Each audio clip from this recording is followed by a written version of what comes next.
반갑습니다. 그동안 제가 공부 방법은 없다, 공부에는 왕도가 없다고 말씀을 드렸는데, 사실은 암기 과목에 한해서만 공부를 잘할 수 있는 방법이 있습니다.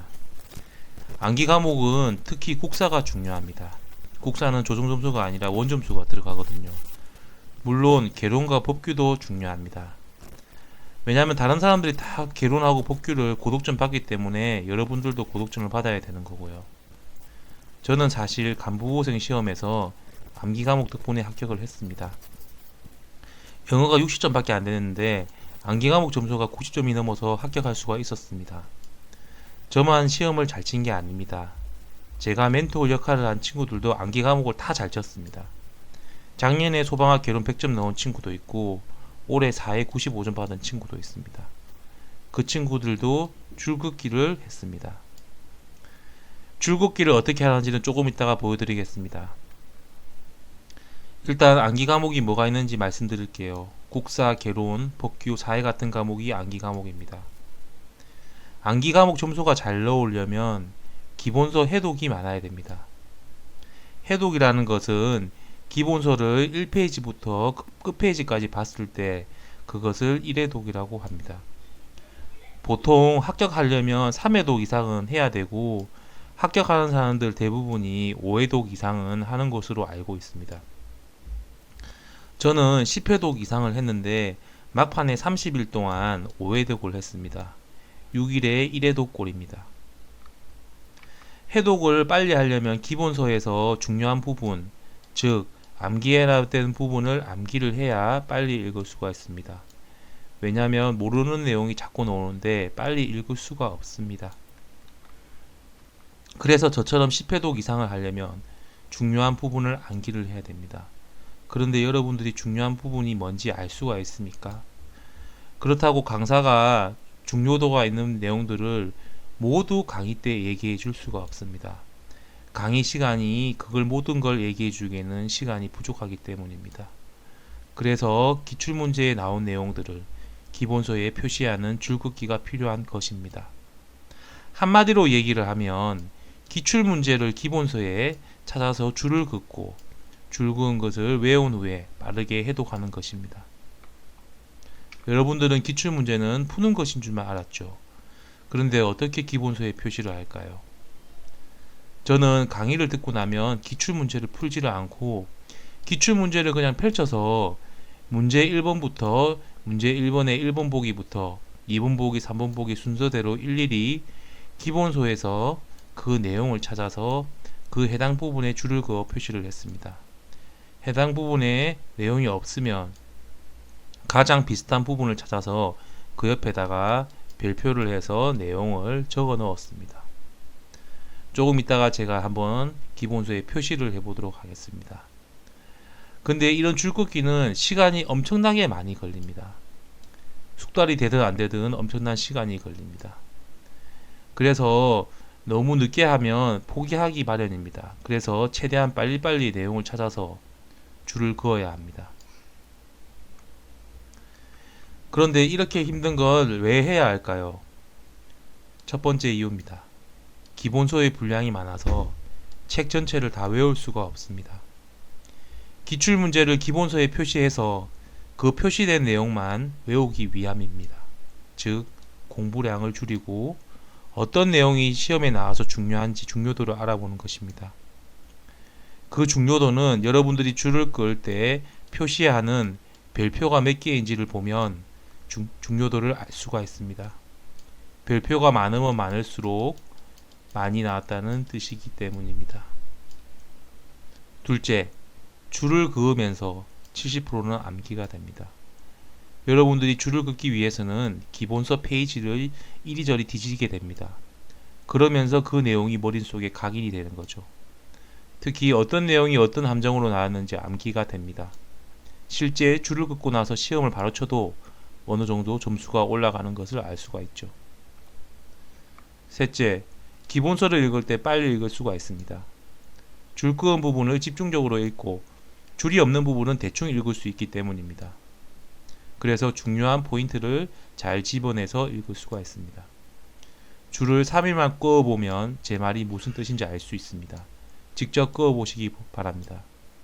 이 방법은 제가 고안한 것이 아니라 최규호님이 즉 쓰신 불합격을 피하는 법이라는 사법고시 합격 수기에 나와 있는 방법입니다.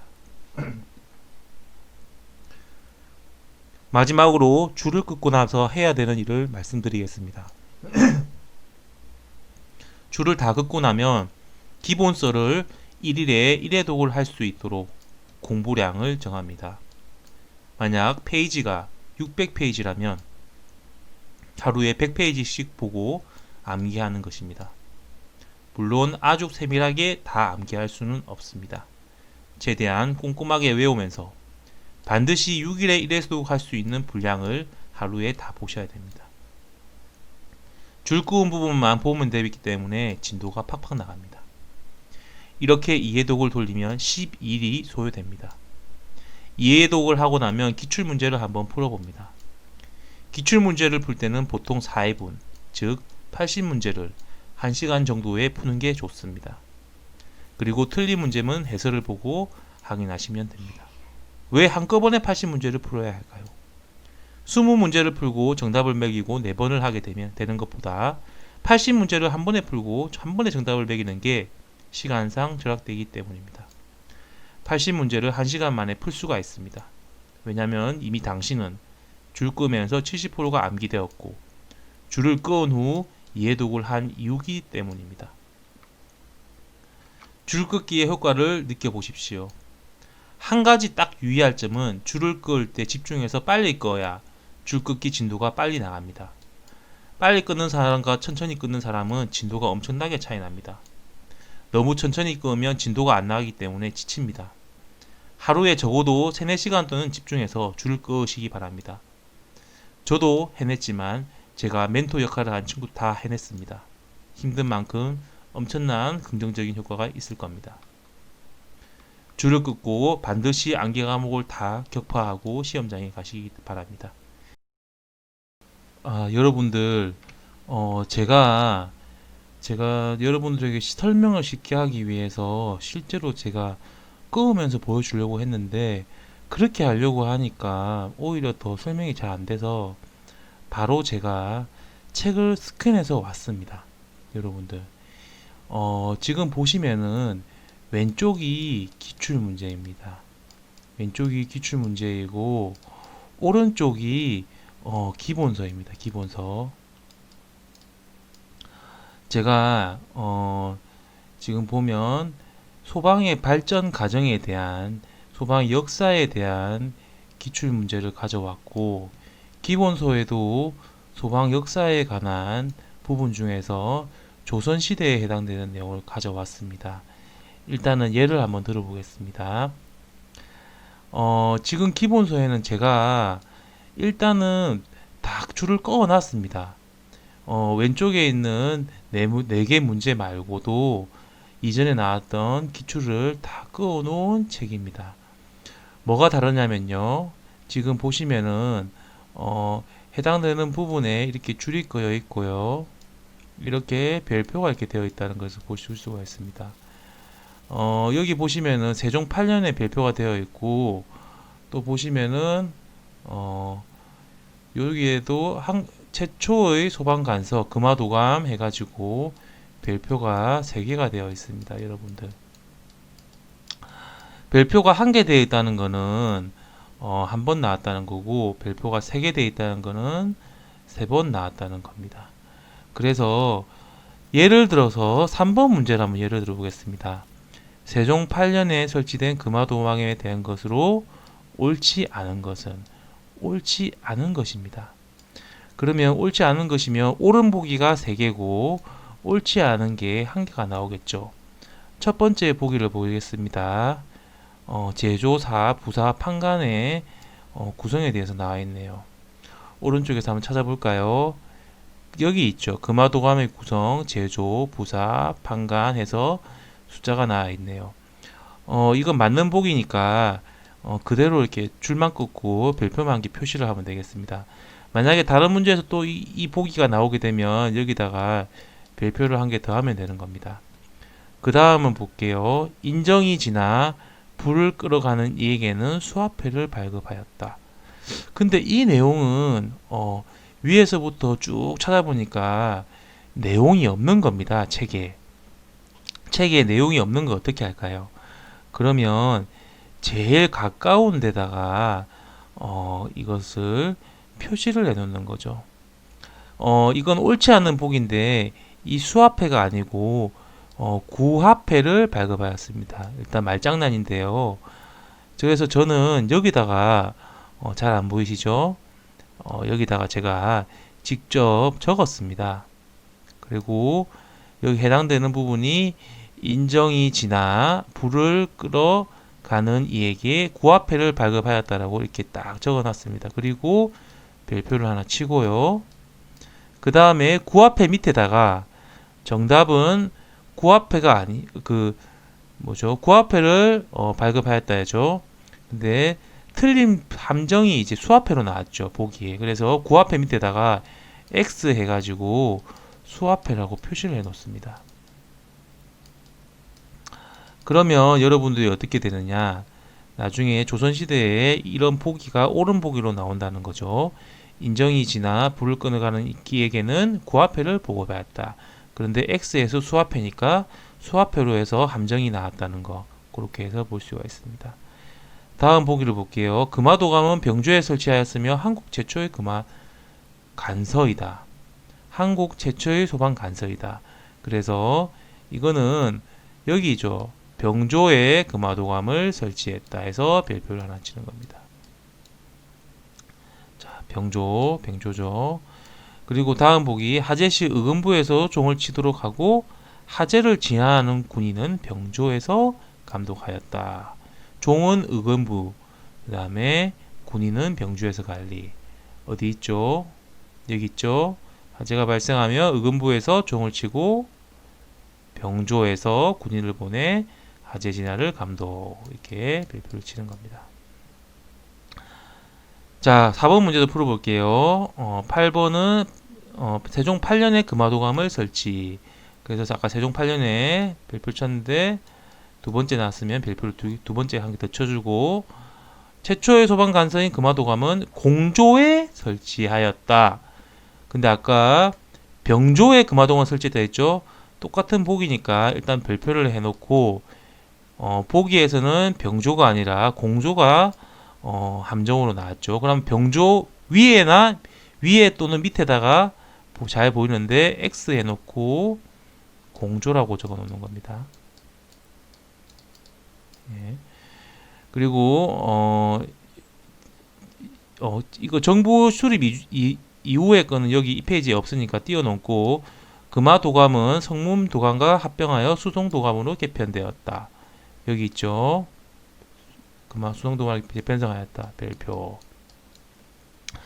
3번 보기도 지금 제가 여기 가져온 페이지에는 없지만 페이지를 넘겨서 표시를 하고 가야 됩니다. 소방공동시설세가 정부 수립 이후에 됐는지 한번 찾아보는 겁니다. 자, 그렇다면 여러분 이거는 지금 제 왼쪽에 있는 문제 말고도 제가 표시를 해 놓은 건데요. 이렇게 해놨을 때 여러분들이 읽을 때 굉장히 편합니다. 보십시오. 제가 이 한 장을 읽어 보겠습니다. 조선시대 세종 8년에 금화조직을 설치, 공조가 아니라 병조의 금화도감 설치, 한국 최초의 소방간서, 구성은 제부 판사 7665, 그 다음에 성문도감을 병합하여 수성금화도감으로 재편성, 조선시대. 그 다음에 수성은 공조로 금화는 한정부로 이관, 이 별표가 있기 때문에. 그 다음에 수성금화도감은 길다리 성등을 수리한 하제를 금하였음. 병조의 금환도감 이게 하나 둘셋넷 별이 4개죠. 4번 출제. 공조 X. 오가작 통제 한번 나왔고 오가작 통제가 뭔지 한번 읽어줍니다. 하정민을 대비해서 한 거. 그 다음에 화재가 발생하면 의금부에서 종을 치고 병조에서 군인, 감독. 그 다음에 인정이 지나 불을 끌어가는 이에게는 구화패를 발급. X 수화패. 조선시대 후기에는 수총기 도입. 별표 1개. 그 다음에 갑오경장 여기도 줄이 별표가 되어 있네요. 이후 수화 소방이라는 문구가 나왔다는 거. 소방이라는 용어 처음 사용. 이게 3번 나왔네요. 이런 식으로 하게 해놓으면 여러분들이 이 페이지를 읽는데 이 별표 칠한 것만 위주로만 읽으시면 됩니다. 예를 들어서 이 별표랑 줄이 없으면 이 내용들을 첫 줄부터 끝줄까지 다 이렇게 세심하게 읽어야 되는 거죠. 그렇게 되면 눈에 들어오지 않습니다. 일단 줄을 긋는 방법에 대해서는 이해가 되셨죠? 그러면 제가 마찬가지로 다른 페이지에 표시해 놓은 것도 한번 제가 여러분 앞에서 읽어 보도록 하겠습니다. 일제강점기 일제감정기 소방조, 그리고 상비 소화수 소방수 제도. 제가 핵심 단어만 읽도록 하겠습니다. 경성의 최초의 소방서 설치. 4번 나왔네요. 그리고 소방서 위에 X에서 소방간서라고 되어 있네요. 그러니까 소방서하고 소방간서랑 다른 뜻인데 소방간서로 함정이 나왔다는 거죠. 그리고 요 밑에는 나오지 않았고, 미군정자치시대 경찰에서 분리 최초의 자치소방 시행. 3번 나왔네요. 자, 이런 건 안 나왔고요. 제가 안 나왔다고 했지만 혹시 기출 문제가 있을 수도 있습니다. 그러면 끄시면 됩니다. 다음 페이지 넘어가 볼게요. 대한민국 정부 이후에 국가소방체제. 일원적이라는 단어가 나왔네요. 일원적인 국가소방체제. 그 다음에 중앙은 내무부 치안국 소방과, 소방과였습니다. 그리고 X에서 소방국이 아니라 소방과라는 거죠. 소방국이 함정으로 나왔습니다. 그리고 58년도에 소방법 제정 공포. 4번 나왔네요. 58년도에. 그리고 정부 수립 이후 국가자치소방체제, 국가와 자치소방 이원체제죠. 이원소방체제가 3번 나왔네요. 그리고 소방공동시설세 신설 2번 나왔고요. 그리고 75년도에 내무부 민방위 본부를 창설하고 소방을 관리했다. 1번 나왔고, 78년도에 소방공무원법 제정 시행 1번 나왔고, 78년도에 마찬가지로 중앙소방학교 설치 2번 나왔네요. 이렇게 놓으면 여러분들 한번 보십시오. 일제강점기부터 읽을 때 이 줄쳐놓은 그 위주로만 보면 된다는 거죠. 정말 시간이 없다면 여기서는 하나, 둘, 셋, 넷, 4개만 읽고 넘어가도 다 본다는 거죠. 여기도 마찬가지, 다음 페이지도 마찬가지입니다. 정부 수립 이후에 국가소방일 때 일원적 국가소방, 그 다음에 치안국 소방과가 아니라 소방국이 아니라 소방과, 그 다음에 58년도에 소방법 제정, 그 다음에 국가소방, 국가 및 자치소방체제, 연도 외우고, 이원적, 그 다음에 소방공동시설세 신설 외우고, 75년도에 민방위 본부 소방국에서 소방을 관리, 그 다음에 78년도에 소방공무원법 제정, 중앙소방학교 설치. 딱 이것만 보면 되는 거죠. 이 2페이지가. 안 그러면 이게 너무 많습니다. 이게 지금 내용들이 정말 많습니다. 이게 쭉쭉쭉쭉 다 읽어 나가면 머릿속에 남지를 않아요. 그래서 제가 아까 앞에 해놓았던 이렇게 줄을 끊는 겁니다. 여러분들. 이거는 소방학 결혼뿐만이 아니라 국사, 사회 다 통하는 겁니다. 복교까지. 예, 정말 추천드리는 방법입니다. 이상입니다.